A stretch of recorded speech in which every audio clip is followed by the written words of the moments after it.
যে কাঠামোতে রাজনৈতিক, এটা আপনারা জানেন অরাজনৈতিক সংগঠন, বৈষম্যবিরোধী ছাত্র আন্দোলনটি অরাজনৈতিক সংগঠন। এখানে রাজনৈতিক পোস্টেড কারোর অবস্থান থাকবে না, নেই। কেউ যদি আসতে চায় তাকে পদত্যাগ করে আসতে হবে। এখন ইমরান ভাই তার অসাধারণ একটা নেতৃত্ব ছিল এই আন্দোলনে, সে কিন্তু আমাদের সাথে, আমাদের পাশে একসাথে আমরা নেতৃত্ব দিয়েছি। ভাই আসেনি, ভাই রাজনৈতিক ভাই নিজে আসতে চায়নি, এই জন্য ভাই আসেনি। ভাই যদি আসে, আমাদের 6 মাসের একটা কমিটি, এখনো স্থায়ী কমিটি হয়নি, সামনে কিন্তু আমাদের উপজেলা কমিটি হবে, সদরের কমিটি হবে। যারা আসেনি তারা কিন্তু ইনক্লুড হবে, চলে আসবে।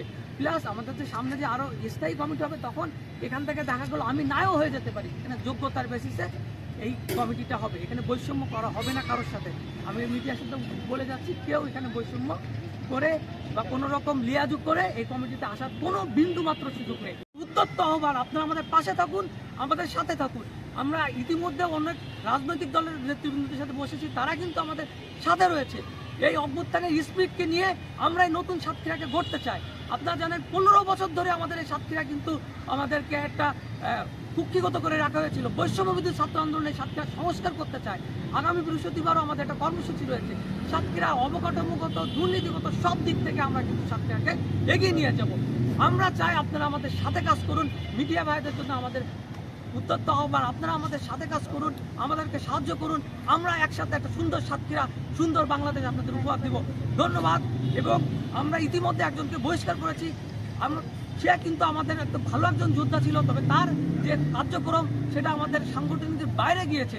তারা কিন্তু আমরা শোকজ করেছিলাম, তিনি শোকজের জবাব দেয়নি, তার বিদায় তাকে আমরা, এটা আমাদের জন্য আমরা ব্যথিত হয়েছি। আমরা চাই না কেউ আমাদের থেকে ছেড়ে যায়। ভিত্তিহীন কোনো কিছু আপনারা পাবলিশ করবেন অ্যাটলিস্ট, কারণ আমরা চাই একটা সুস্থ সুন্দর সাতক্ষীরা।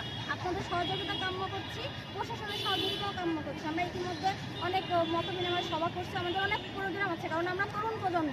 আমরা চাই আপনারা আমাদেরকে সাহায্য করুন। আর ভিত্তিহীন কোনো নিউজ দয়া করে আপনারা ছাপবেন না, কারণ আমরা চাই না আমাদের এই যে কমিটিটা দেওয়া হয়েছে এটা নিয়ে কোনো রকম কোনো কলঙ্কিত অধ্যায় তৈরি হোক।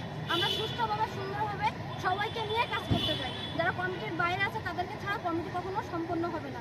সাধারণ স্টুডেন্ট যারা আছে, সাধারণ জনতা যারা আছে, তো সবার সহযোগিতা কাম্য করছি। আর আপনাদের কাছে অনুরোধ, রাষ্ট্র সংস্কারে সবাই অবদান রাখবেন। আর আপনারা ভিত্তিহীন কোনো কিছু সংবাদ আপনারা দয়া করে প্রচার করবেন না। ধন্যবাদ সবাইকে। একটা মনের কষ্ট ছাড়া প্রকাশ করতেই পারে, তবে কেউ পদত্যাগ করেনি, যেটা ছিল ভিত্তিহীন গুজব। সেই জবাবটা আপনাদের আমরা দিয়ে যেতে চাই। সামনের সাথে আপনারা আমাদের সাথে থাকবেন। আমরা বেশ কয়েকটা উদ্যোগ নিয়েছি, সেই উদ্যোগগুলো আমাদের আপনারা সাহায্য করবেন, এই আশা প্রত্যাশা করছি। তার নাম হচ্ছে এইচ রিফাত। হ্যাঁ, এইচ রিফাত, আবু হুরাইরা নামে অনেকে চিনেন। এইচ রিফাত তিনি সদস্য পদে ছিলেন, তাকে শোকজ করা হয়েছিল।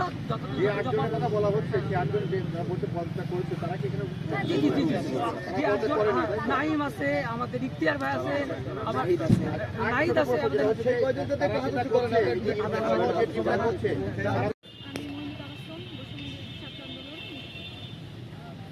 সকলকে ধন্যবাদ আমাদেরকে সময় দেওয়ার জন্য। বৈষম্যবিরোধী ছাত্র আন্দোলন আমরা সকলে কমিটি হয়েছে একটা সুনির্দিষ্ট যুদ্ধ। আমরা সবাই একবার বলবো, আবু সাইদ মুগ্ধ, ধন্যবাদ। আমাদেরকে ইন্ডিকেট করে বলেছেন আমরা বুঝেছি এই কথাটা মানে ঠিক না, বা আপনারা একটু